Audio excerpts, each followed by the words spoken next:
My golden child sister deliberately made her wedding day the same day as our younger sister's graduation, so I've convinced my entire family not to attend the wedding. Erin was the one supposed to tie up our family. She was born premature, so I understand that my parents coddled her to an extent. But it's more than that now. Growing up, despite the fact there were already 5 kids in the house, her needs were always taken care of a lot more than ours, as her birthdays were turned into a much bigger deal, and both of my parents spent way more time with her than with any of us. And this has made her quite entitled. Erin's getting married and recently told us that she's brought the date forward due to a cancellation, but the new date lands on the date of my second youngest sister Nadia's high school graduation. Erin was sympathetic but said she's already committed to the date. They've printed the invitations. My parents said that they just have to miss Nadia's graduation. We were all sympathetic to Nadia, but it wasn't intentional. Or so I thought. You see, Nadia later told me and my older brother Leo that she was there when Erin got the call about the cancellation, and when Erin suggested a new date, Nadia told Erin that she was graduating that day, but Erin just laughed and accepted the date anyway. This, as much as I hate to admit it, sounds like a very Erin thing to do. She booked her engagement party for the night of Nadia's 18th birthday. She also announced her engagement at my oldest sister's wedding. Everything is about her. I confronted Erin about this, and she said that Nadia's high school graduation didn't matter. She wanted to get married to the love of her life sooner, and our family had been to plenty of high school graduations at this point anyway. Here's what gets me the most. Nadia's been looking forward to this for so long. She's watched all of us graduate and have these huge celebrations thrown by our parents. I asked Nadia what she wanted, and she said she wanted to have her day. So I told my family that me and Nadia won't be attending the wedding. My brother Leo has also dropped out. Everyone's angry. Erin's furious, and I didn't make it better by telling her that I could watch our other siblings get married since it's all the same in her eyes. Mom's trying to convince me to come to the wedding because graduation isn't as important, but I feel like if I don't do this, then it sets a precedent in Nadia's life that she's always gonna mean less than Erin. I've had messages calling me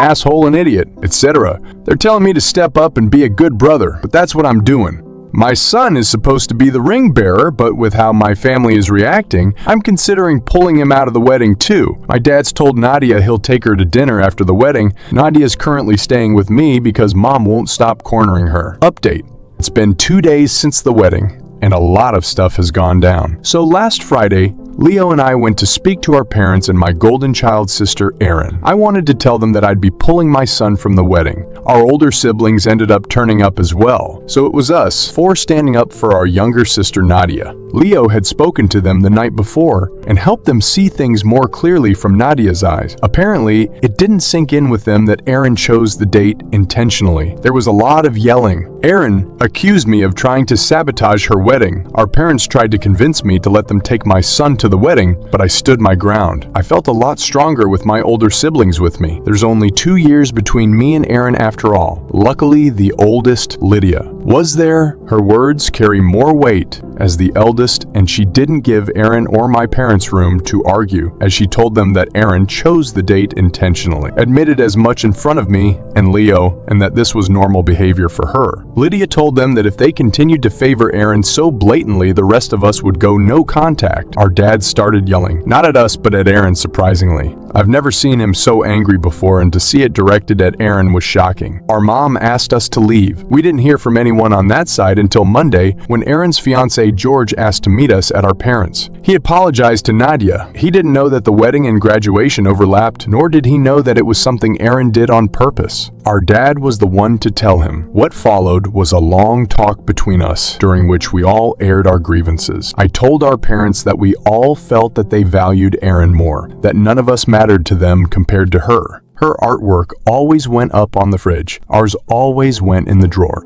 I told them that, as a parent, I could never imagine treating my child like that. Erin tried to argue. She tried to tell us that we were trying to turn her into a bad guy, trying to turn our parents against her, trying to sabotage her wedding. Our mom told her to be quiet and that it was our time to talk. George stepped in to tell us that he didn't expect us to attend the wedding, but we were welcome to attend the reception. He went so far as to say that he wished he could have canceled the wedding altogether, but it only cost him more money that he'd spent by bringing it forward. Mom's willingness to hear us out lasted less than 24 hours. By Tuesday, she was begging us to reconsider. Apparently, our feelings meant nothing in the face of Erin's dire stress and the fact that people would be questioning our absence on the big day. I haven't spoken to my mom since, but I did ask my dad to bring me some of Nadia's things because she is going to be staying with me full time. We have officially gone no contact with our mother. Dad took Nadia out for an early graduation celebration on Wednesday. They had a daddy-daughter date that I think she really needed. He apologized for a lot of things and told her he wanted to do the same with the rest of us. But Wednesday was about her. I'm happy she got that one-on-one time with him. She was happy coming home to me. In our sibling group chat, she said that she really thinks Dad is going to try to mend bridges with us, even if Mom won't. Dad also turned up early yesterday morning to give Nadia flowers. He told her that he was proud of her. George even called while he was getting ready for his big day to congratulate Nadia, which I really appreciated. We didn't hear from Mom or Aaron. Our paternal grandma ended up coming to the graduation with us.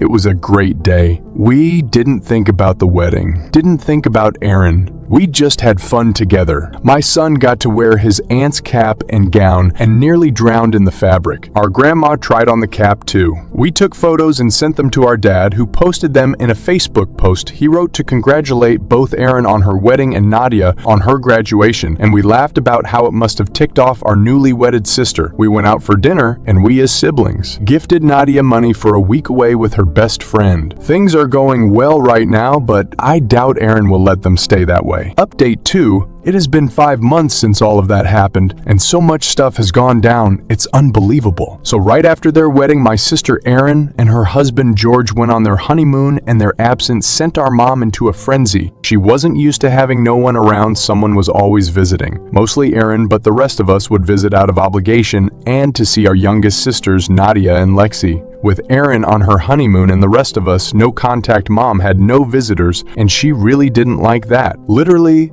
the day after Erin left, we started getting bombarded with phone calls from her. She tried convincing Nadia first, which our eldest sibling Lydia thought was a strategic move because Nadia is the more timid of all of us in this, more likely to be persuaded. When Nadia turned her down, she turned her sights on the rest of us. We all got identical phone calls with her, trying to persuade us to go visit her, to understand her, to see things from Erin's perspective. She even brought up the circumstances of Erin's premature birth and how it was a miracle that she was even here. My other brother Josh told her to do better with baby Lexi. Lydia blocked her number. When the phone calls didn't work, she started turning up at our homes. She continued spewing much of the same crap she had over the phone and before the wedding. She didn't understand what she'd done so wrong, why we were treating her like this. She called me ungrateful and disrespectful. She accused us of harboring unnecessary jealousy towards Erin and that she loved us all equally. I didn't respond to these comments. I was just trying to prevent her from going inside and saying the same things to Nadia, who was with my partner and son in the living room. Her comments didn't deserve a response, and when she was done,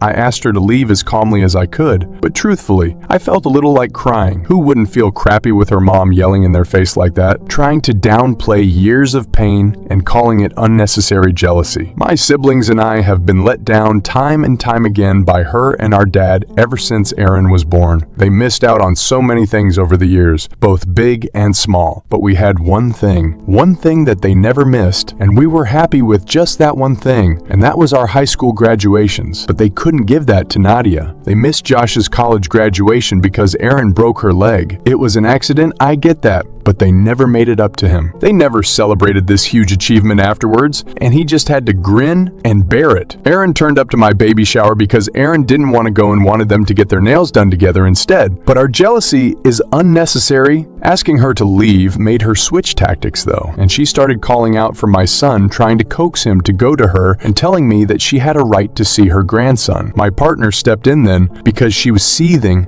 and took my place at the door. Mom yelled some more, but she left when my partner threatened to call the cops. Mom repeated this song and danced with my older siblings, but similarly got nowhere with them. Then came the Facebook posts, indirect rants about ungrateful people and how shocking it is that some kids could turn against their parents so easily. Erin somehow got involved while on her honeymoon and called Lydia to scold her for being mean to our mom. But as I've said before, Lydia's angry and she's had enough. Whatever she said to Erin prevented her her from calling the rest of us. There was then a Facebook post about how much it hurt to be kept from grandchild. My mom's sister called me and there was yelling and even calling my fiance the N-word. I blocked the number. I know Dad was trying to convince our mom to just leave us alone. He kept apologizing because she just wasn't listening to him. Erin came home after 2 weeks. She tried reaching out to Lydia again, asking for us all to talk because clearly we all have some issues to work out. We did not turn up. Erin was very angry at that because she's not used to us not turning up for her. Now, while our mom was on a rampage, our dad was still trying to do better by us, and he's improved a lot. He and I went out for a meal together, just the two of us, grabbed a drink, and he apologized. It wasn't a generic apology that he could have repeated to all of us about how he's sorry that he hurt us and neglected us, but he brought up specific instances that he wanted to apologize for. He thought back on all those years and picked out moments that he wanted to apologize to me for. I know he did the same for the others, but having him apologize for things like canceling a fishing trip because Erin needed him was something I wasn't expecting. And I never really cared for fishing, but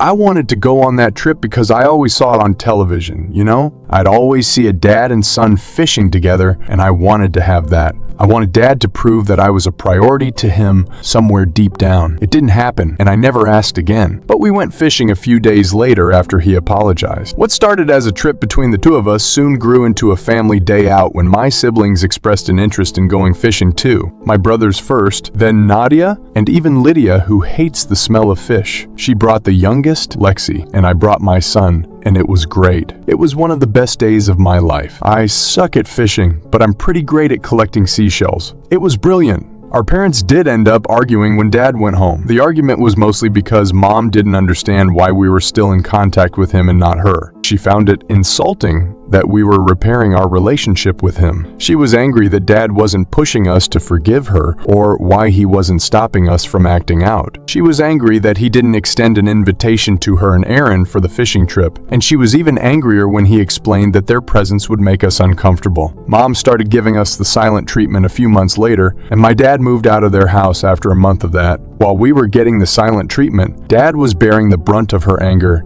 and it really took it out of him. He was trying to do better by us, and she was trying to villainize us, and he ultimately told her that if she didn't take accountability for her actions soon, then he'd be contacting a lawyer. Mom didn't take him seriously. He's been staying in Lydia's guest room since. Mom doubled down and said that he was blind for not seeing how we were manipulating him. Unlike the rest of us, Dad obviously still has regular contact with Erin, and according to him, she's even told Mom to reconsider what she is doing. Unsurprisingly, Erin's involvement is what got Mom to relent. I'm not sure if she's thinking about how she's treated us or if she's silently stewing.